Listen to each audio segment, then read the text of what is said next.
చరణమే చిత్రం, చిత్రమే చరణం. హాయ్ హలో అందరికీ నమస్తే. మరో రివ్యూతో మీ ముందుకు వచ్చేసింది సినీవాలి. రివ్యూలోకి వెళ్లే ముందు కొన్ని విషయాల్ని ఫటాఫట్ మాట్లాడేసుకుందాం. రాజమౌళి హీరోలకు ఉండే మిత్ ఈ సినిమాతో ఎన్టీఆర్ కు తొలగిపోయినట్లేనా? ఎస్, 90%. దేవరా సినిమా సగటు తారక్ అభిమానుల్ని మెప్పిస్తుందా? ఎస్, 80%. టోటల్గా దేవరా సినిమా ప్రేక్షకుడికి నచ్చుతుందా? 60%. సినిమాను ఖచ్చితంగా థియేటర్లో చూడొచ్చా? ఎస్. పెంచిన టికెట్ ధరలతో మీకు ఏమాత్రం అభ్యంతరం లేకపోతే హ్యాపీగా ఓసారి చూడొచ్చు. దేవరా జూనియర్ ఎన్టీఆర్ సోలో హీరోగా తెరపై కనిపించి దాదాపు 6 ఏళ్ల గ్యాప్ వచ్చేసింది. ఈ గ్యాప్ లో RRR తో ప్రపంచ గుర్తింపు వచ్చినా అది సోలో సినిమా కాదాయే. మరోవైపు రాజమౌళి హీరోలకు తమ తరువాతి సినిమా గండం ఉండనే ఉంది. ఇక ఆచార్య వంటి పెద్ద డిజాస్టర్ తర్వాత కొరటాల శివ దర్శకత్వంలో వస్తున్న సినిమా కావడం, ఆచార్య వైబ్స్ ఎక్కువ ఈ సినిమాలోనూ కనిపిస్తాయేమో అని ప్రతి ప్రేక్షకుడు భయపడడం ఈ సినిమా రిలీజ్ కు ముందే కనిపించిన ప్రతికూల అంశాలు. కానీ టీజర్, ట్రైలర్, పాటలు వంటి అంశాల్లో పూర్తిగా అంచనాలను కంట్రోల్లో ఉంచుతూ ఈసారి కొరటాల గట్టిగానే ప్లాన్ చేశాడనిపించేలా థియేటర్ల వద్దకు దేవరను తీసుకొచ్చారు. మరి దేవర ఎలా ఉంది చూద్దాం రండి. అనగనగా ఎర్ర సముద్రం అనే ఓ ప్రాంతం. ఆ ప్రాంతానికి స్వాతంత్రానికి పూర్వం నుండే ఎన్నో వందల ఏళ్ల చరిత్ర ఉంది.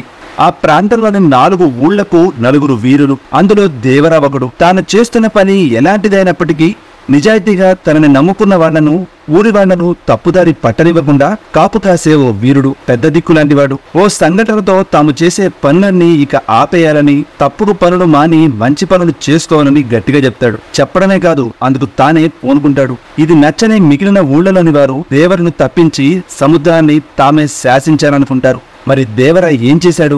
ఎర్ర సముద్రం మరోసారి ఎర్రగా మారినా పర్లేదని ఏ నిర్ణయం తీసుకున్నాడు?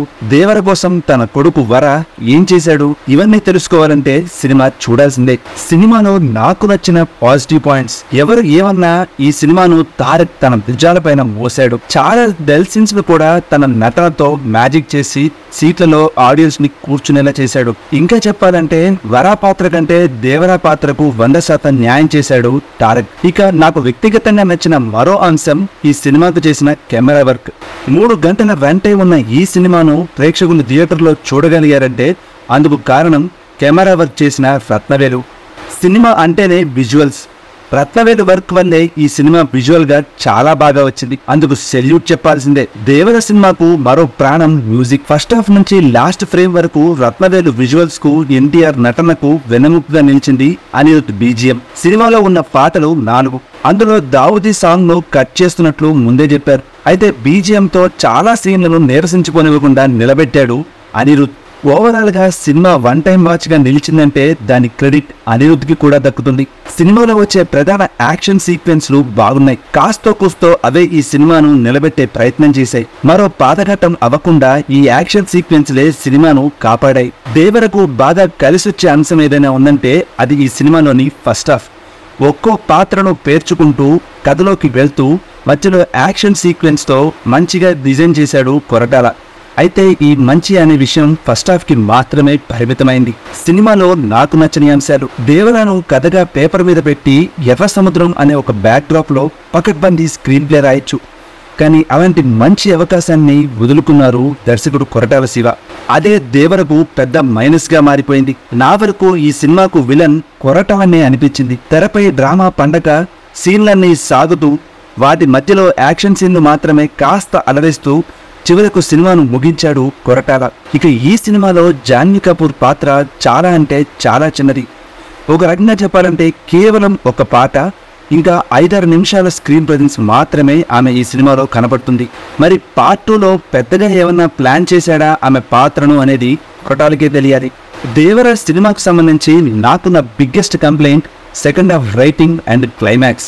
ఆల్రెడీ దేవర ఎవరు అని చెప్పేశాక, అతను ఏం చేయగలడు అని తెరపై ప్రూవ్ చేసేశాక ఆ తర్వాత వచ్చే సీన్లు అంతకు మించి ఉండాలి. పార్ట్ 2 తీయాలన్నప్పుడు దానికి సంబంధించిన ఓ క్లిఫ్ హ్యాంగర్ ని ఈ సినిమాలో వాడారా అంటే అది లేదు. తారక్ అభిమానులు సైతం ఇది నిరాశపరుస్తుంది. అసలు పార్ట్ 2ను ఓ ప్రేక్షకుడు ఎందుకు చూడాలి అనే ఎగ్జైట్మెంట్ ను అందించలేకపోయాడు కొరటాల.